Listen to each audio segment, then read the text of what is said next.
Banakacherla project ఏదైతే ఉందో ఈ ప్రాజెక్టు మీద వాస్తవాలు ఇటు ఆంధ్రప్రదేశ్ రాష్ట్ర ప్రజలకి అటు తెలంగాణ రాష్ట్ర ప్రజలకి కూడా తెలియజేయాలనే ఉద్దేశంతో పోలవరం బనకచెర్ల ప్రాజెక్టు నిజాలు ఏంటనేది ప్రజలకి అందరికీ కూడా తెలియజేయాలనే ఉద్దేశంతో ఒక చిన్న పవర్ పాయింట్ ప్రజెంటేషన్ ఈ సందర్భంగా తెలియజేసుకుంటూ ఉన్నా. ఎందుకంటే గత కొన్ని రోజులుగా ఈ పోలవరం బనకచెర్ల మీద కొన్ని అసత్యాలు లేకపోతే వాస్తవాల్ని వక్రీకరించి ఏదైతే మాట్లాడుతూ ఉన్నారో, ప్రెస్ ద్వారా చెప్తూ ఉన్నారో అటువంటి స్థితి నుంచి ఏది వాస్తవాలు ఏది అవాస్తవాలు ఏవి నిజాలు అనేది ప్రజలందరికీ కూడా ప్రత్యేకించి ఉభయ రాష్ట్రాల తెలుగు ప్రజలందరికీ కూడా తెలియజేయాలనే ఉద్దేశంతో ఈ యొక్క బనకచెర్ల ప్రాజెక్టు వాస్తవాలు అనే విషయాన్ని మీ సందర్భంగా తెలియజేసుకుంటూ అందులో భాగంగా ముందుగా మీ అందరికీ కూడా తెలియజేసుకుంటూ ఉన్నా.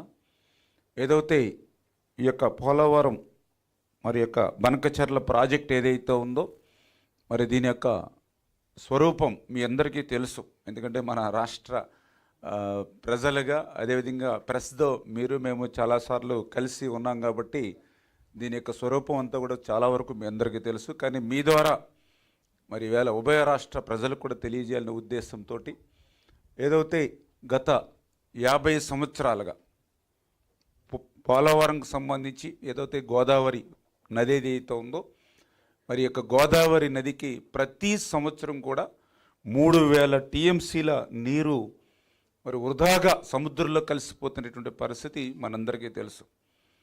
ఇది ఏదో ఒక సంవత్సరం కాదు, దగ్గర లాస్ట్ 50 ఇయర్స్ గత 50 సంవత్సరాల చరిత్ర తీసుకుంటే గోదావరి నది నుంచి వృధాగా 3000 టీఎంసీల నీరు వృధాగా సముద్రంలో కలిసిపోతుంది.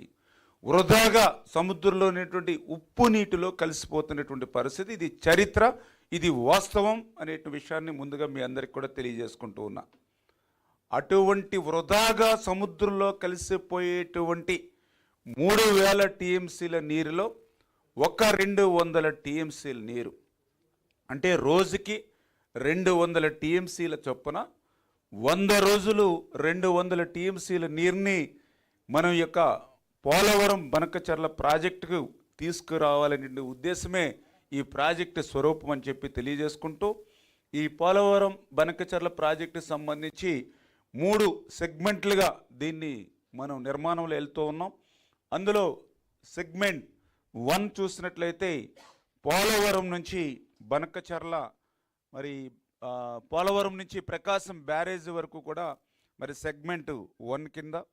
అదేవిధంగా సెగ్మెంట్ 2 చూస్తే ప్రకాశం బ్యారేజ్ నుంచి 173 టీఎంసీల సామర్థ్యంతో బొల్లాపల్లి రిజర్వాయర్ వరకు కూడా అంటే 6 లిఫ్టుల ద్వారా ఈ సెగ్మెంటు 2ని అదేవిధంగా సెగ్మెంట్ 3కి సంబంధించి బొల్లాపల్లి రిజర్వాయర్ నుండి 3 లిఫ్ట్లు అదేవిధంగా 2 టన్నెల్స్ ద్వారా బనకచెర్ల వరకు కూడా తరలింపు. ఇది ఈ రకంగా 3 సెగ్మెంట్లతోటి ఈ యొక్క పోలవరం బనకచెర్ల ప్రాజెక్టుకి రూపకల్పన జరిగింది అనేటువంటి విషయాన్ని ఈ సందర్భంగా తెలియజేసుకుంటూ, అందులో ఏదైతే 2వ సెగ్మెంట్కి సంబంధించి మీకున్నటువంటి ఆ యొక్క బొల్లాపల్లి రిజర్వాయర్ ఏదైతే ఉందో ఆ బొల్లాపల్లి రిజర్వాయర్ కూడా అది సహజ